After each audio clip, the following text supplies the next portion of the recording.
So when you sold the company, was it just to pay off the debt? Like, did you get any No, personal stuff? so we paid off the debt. I made, I think it was like just under 3 mil net. And then, just had that liquid, which was nice, but it didn't last long. So how did it not last long? Crypto. So, so another twist. Crypto, what did you do? I know this is a complete different turnaround in the whole story so far for the audience. What's going on You think it's a happy ending.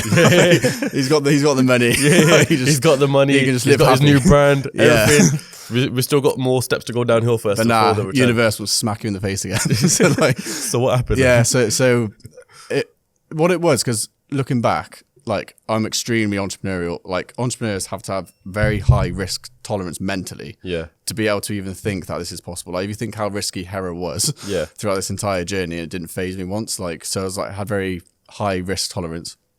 And I was just like very into crypto, like watching YouTube, watching what all the billionaires are doing. Like this guy called Raoul Pol, like he's very into crypto. Michael Saylor and all this stuff, like they invest billions into like cryptocurrency, and everyone did. Like, and I sold it in October 2021. Just got the money in my bank, and when it's that amount, it just looks like numbers on a screen. And then you're a kid in a candy shop on eToro, and then you're seeing all these fucking coins blow up like 10, 20, 50, 100%. He's like, oh, this is easy. And like everyone else is doing it. So like, this is the new thing. And when everything's good, everyone's delusional and like they're on fucking dopamine, and it's all like nothing can go wrong. And that's what I was in. I was like, receive this money, put it all into crypto. And there was like these billionaires and stuff. There's people, if you go into like YouTube and stuff, they genuinely invested 100% of their net worth into crypto. Like that Michael Saylor bloke has like 4 or 5 billion in Bitcoin. So it's not like fucking kiddie stuff. Yeah, no, when you see that, you believe like if these guys are doing it. Yeah, and I did believe in it because I was like, you know what, it's a new thing. Like so I went with it, and then literally went up a bit, and then I think it was like around January, everything crashed and it went down in half.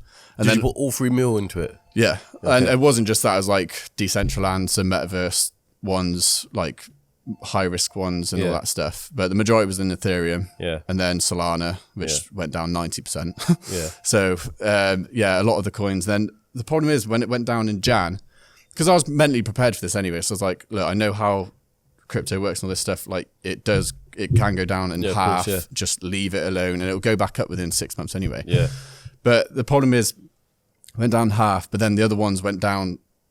I just remember looking on eToro, I was like, fuck, it's down 50%, just leave it, it's going to go back up. So I just held on. So it was like held it. So it's like, it's going to go up, just leave it. But then obviously it just fucking got wrecked. Like went down 90%, Ethereum went down like 70+%. Then all of a sudden you're looking at the account whilst you're still living with your outgoings and stuff. It's like all of a sudden like, oh shit, got like $500,000 left.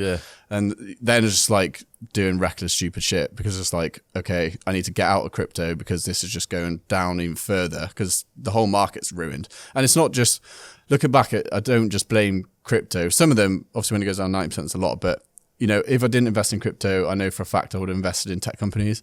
What I know, I'd invested in Tesla, Shopify, Facebook, and all that tech companies, like fan companies.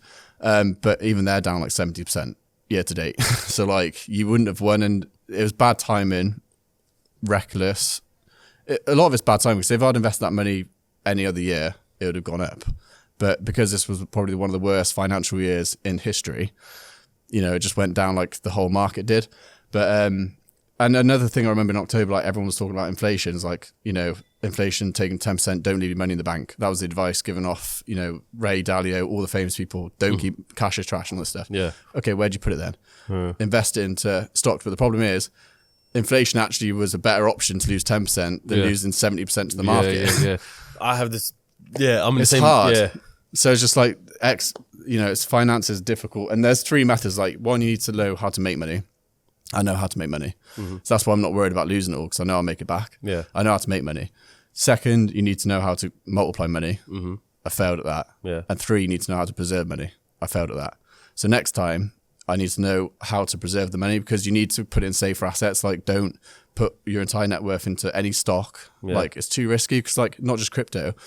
You know, I think I read a stat, like if you invested in Facebook in 2018, you'd actually be down year to day, like right now, which is nuts. Imagine investing in Facebook 5 years ago. Yeah. And seeing your account, you've made a loss. Yeah. It's crazy. So it's high level stuff. It's not as simple as just investing in a company. It's, Tesla's a great company, so you're just going to make money. It doesn't work like that.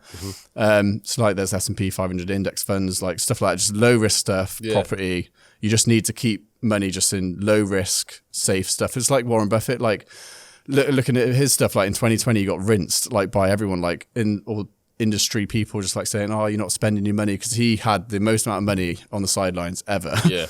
And he knew what was about to happen. And in 2020, everything was just skyrocketing. He didn't put the money in. So everyone was like, oh, what are you doing? Like, you're old, you don't know what you're doing. Next year, who's laughing now? Yeah. He's cleaning up everything whilst everyone's gone down. You've got wrecks. So the old timers know what they're doing. Yeah, of course. But, and I think seeing crypto and stuff like everything going up 50, 100%, 200%, 400%, 1000%, it distorts our generation's perception of how much a return you actually should be getting a year. And it's like, you're lucky to get 8 to 10% a year if it goes well.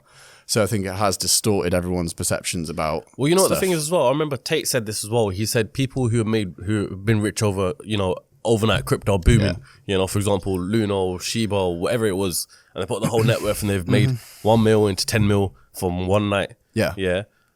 They don't know how to actually work. No. They've just made money from crypto. Yeah. Whereas you've got to give credit, and amazing credit, where it's due to people like yourself who've worked and know exactly what it takes to build a brand, build a business, go through everything to get the money.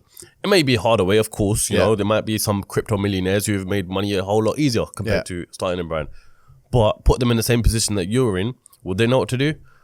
I'm not one to say, but it's arguable, isn't it? Yeah. Like, you never really know. So the brand you're going to make now, what's all that? Can we talk about that? Yeah. Yeah? So chat to me.